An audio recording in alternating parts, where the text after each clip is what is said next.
আসসালামু আলাইকুম সুপ্রিয় দর্শক, সবাইকে আমন্ত্রণ জানাচ্ছি আজকের আপডেটের সাথে আছি আমি শারমিন আরা। দর্শক, যশোর থেকে আমি যুক্ত হয়েছি আপনাদের সাথে। যশোরে যে উপজেলা নির্বাচন অনুষ্ঠিত হচ্ছে সেই নির্বাচনকে কেন্দ্র করে এখানে এই কেন্দ্রে আমি এখন অবস্থান করছি এবং এই গোবরা সদর যে উপজেলা নির্বাচনের যে কেন্দ্র আছে গোবরা সরকারি প্রাথমিক বিদ্যালয়, সেখান থেকে আমি যুক্ত হয়েছি। এখানকার সর্বশেষ আপডেট আপনাদেরকে জানানোর চেষ্টা করছি। আমাদের সাথে আছেন সম্মানিত মেম্বার কাউন্সিলর রবিউল ইসলাম। তার সাথে কথা বলবো। 7 নম্বর ওয়ার্ডের কাউন্সিলর তিনি। আমরা তার সাথে কথা বলবো এবং বিস্তারিত তথ্য তার কাছ থেকে আপনাদেরকে দেওয়ার চেষ্টা করবো। আসসালামু আলাইকুম।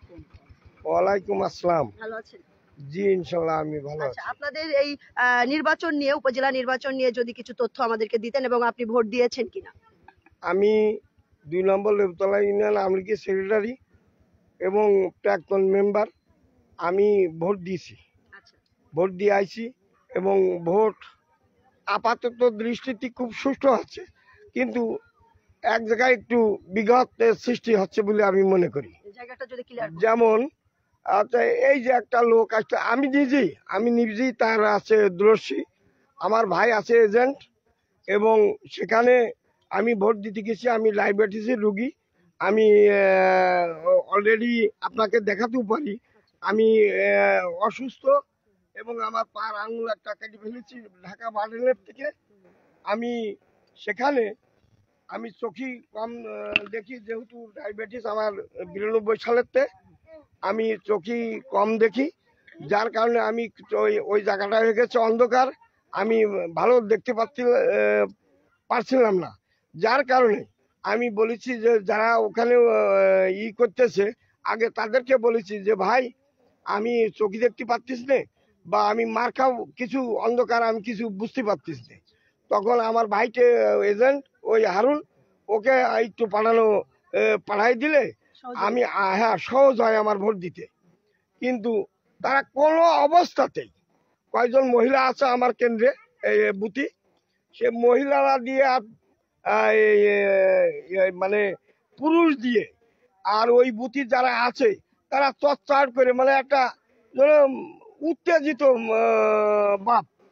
তখন আমি বললাম যে যেহেতু আমি লীগের সেক্রেটারি পরিচয় দিছি, তারপরেও আমি বলতে যে প্রাক্তন মেম্বার, আমি চোখে দেখতে পাচ্ছি না, আমার এই সমস্যা।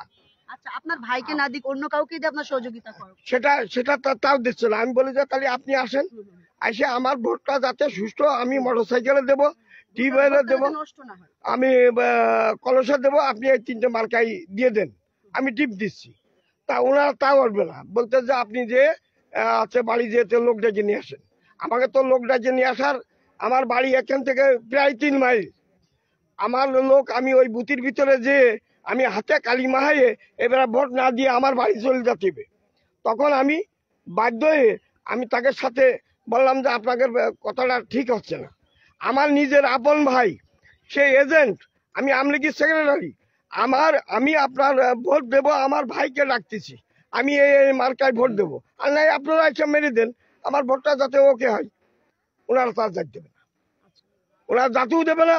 ওই এজেন্টের উঠে এসেও আমি পরে আমার ভাইকে জোর করে নিয়ে যাই। তখন উনি বলে যে প্রিজাইডিং, তখন আমার প্রথমে যদি বলে যে প্রিজাইডিং, ওনারা আইন কানুন দেখাতে লাগলো যে আপনি বাড়ি যান, বাড়ি যেয়ে লোক ডেকে নিয়ে এসে তার দিয়ে দিয়ান। তা আমি পরে যে আমার ভাইরে জোর করে আমি উঠে নিয়ে এসে বললাম যে বল 6 নম্বর কোনটা, মোটরসাইকেল, কলস আর টিপের, সেই জায়গায় আমি টিপ দিচ্ছি। তখন আমি ওটা দিই। তারপরে খুব তারা আমাকে হ্যারাসমেন্ট করেছে, আমি আইনগতভাবে আমাকে। তারপরে আমি ওনার সাথে দেখা করেছি, উনি তখন বলে যে আসলে আইনটা তো এরাম, তা তো আপনি আমারে বলতে পারছেন, তা আপনার কাছেই তো আমার আসতে দিচ্ছে না, সে তো ডাইরেক্ট পাঠাই দিচ্ছে আমার গ্রামে যেহেতু লোক নিয়ে আসে। তাই এটা আপত্তিকারজনক, কারণ আমাকে তো কোনো ট্রেনিং দিইনি, এ বিষয় কোনো আমাকে অবহিত করিনি, আমরা তো নতুন। তাই এই বলে আমার বক্তব্য শেষ করছি। এটা যদি সহজ হয়, অনেক মুরব্বী আছে, আমার মা আছে, আমার চাচি আছে, আমার তারা ভোট দেবে মোটরসাইকেলে কি যে কোনো মার্কায় দিক, তারা যদি তার হয়তো মহিলা প্রতি আমার ভাই বউ আছে, তারা বলতে পারে কি স্যারের বলতে পারে যে তাহলে একটু ওনার প্রিজাইডিং অফিসারে আইনে একটু অনুমতি নিয়ে নেন, তাকে পরামর্শ দিতে পারে, ওরা তাও দেবে না। আর ওনারা উঠতেও দেবে না। এই বলে আমার বক্তব্য শেষ করছি। এটা যাতে সহজ হয় আমাদের জন্য, যারা অন্ধ এবং বয়স্ক লোক তাদের জন্য একটা বিপজ্জনক বলে আমি মনে করি। ধন্যবাদ আপনাকে, ধন্যবাদ। দাঁড়ান।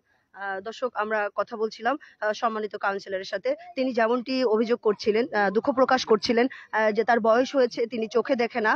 তো সেখানে তিনি মার্কাগুলো অন্ধকারে ঘরে দেখতে পাচ্ছিল না, যেখানে ভোটটা দেওয়া জায়গা স্পেসটা চারিদিকে কাপড় দিয়ে ঘেরা থাকে, আমরা সকলেই জানি। তো সেখানে তিনি দেখতে পাচ্ছিলেন না। তো এই ব্যাপারে তিনি যে দুঃখ প্রকাশ করছিলেন, একটা সহযোগিতার লোক যদি তিনি পান, বা উনার মতো অনেকেই কিন্তু এরকম বাধার সম্মুখীন হচ্ছে, ভোট দিতে গিয়ে হয়তো বুঝতে পারছে না, বোঝার যে এই ক্ষমতাটুকু তারা হয়তো বয়সের ক্ষেত্রে চোখে দেখছে না, সেটা তারা বুঝতে পারছে না। সহযোগিতা করার জন্য ওখানে একটা লোক তারা দাবি করছে যে সহযোগিতা করতে পারে। এই ব্যাপারে আমি আমাদের সাথে সম্মানিত স্যার আছেন, তার সাথে কথা বলবো যে তিনি একজন শিক্ষিত মানুষ হিসাবে তার মন্তব্য জানতে চাইবো যে এই ব্যাপারটাকে তিনি কোন দৃষ্টিকোণ থেকে দেখছেন। আসসালামু আলাইকুম, কেমন আছেন? আছি, ভালো আছি। আপনি কেমন? আলহামদুলিল্লাহ। আপনার পরিচয়টা দেবেন, তার আগে আমি একটু আপনার কাছে প্রশ্ন রাখতে চাই। যে যেমনটি উনি জানাচ্ছিলেন যে উনি একজন বৃদ্ধ মানুষ, উনি চোখে দেখে না, এবং উনার মতো অনেকেই আছে এরকম মা বোনেরা আছে যারা বুঝতেছে না কিভাবে ভোট দিতে হবে, বা অন্ধকার কক্ষে দেখতে পাচ্ছে না প্রতীকগুলোকে, তাদের পছন্দের প্রার্থীকে তারা ভোট দেবে, প্রতীকগুলো দেখতে পাচ্ছে না। তো স্যার, উনি যে অভিযোগটা তুললো, এই ব্যাপারে আপনার পরিচয়টা তুলে ধরে যদি আপনি এই ভোট কেন্দ্র থেকে কিছু বলতেন, এবং আপনি ভোট দিয়েছেন কিনা সেটাও আমাদেরকে জানাবেন।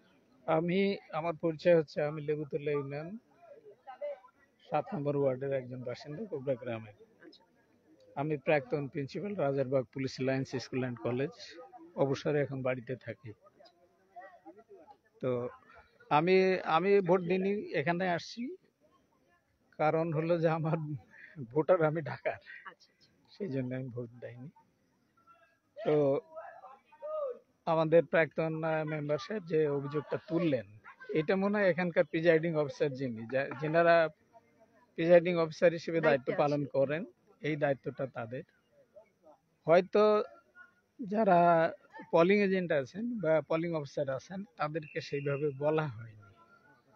বললে হয়তো তারা দেখা দিতেন যে প্রিজাইডিং অফিসারকে। প্রিজাইডিং অফিসার তখন হলো যার যে সমস্যা, সেটা সে নিজে পার্সোনালি যায় নিয়ম অনুযায়ী ব্যবস্থা নিতেন। আমরা অনেক সময় এই কাজই করেছি, প্রিজাইডিং অফিসারের দায়িত্ব পালন করেছি।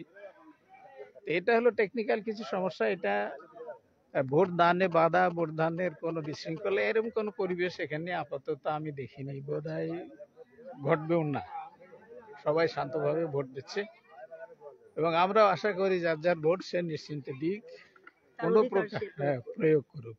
কাউকে বাধা দেওয়ার দরকার নেই, কাউকে ইনসিস্ট করারও প্রয়োজন পড়ে না। সেই হিসেবে ভোট আমি বলবো যে এখানে ভালো হচ্ছে। ধন্যবাদ আপনাকে।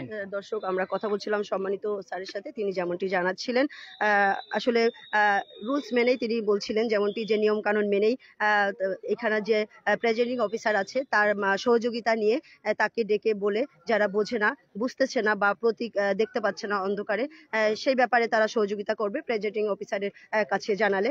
প্রেজাইডিং অফিসার সকল সহযোগিতা করবে, এমনটি কিন্তু জানাচ্ছিলেন আমাদের সম্মানিত যিনি আছেন সাথে স্যার, তিনি। দর্শক, গোবরা সরকারি প্রাথমিক বিদ্যালয় থেকে আমি শারমিন আরা এতক্ষণ যুক্ত আছি।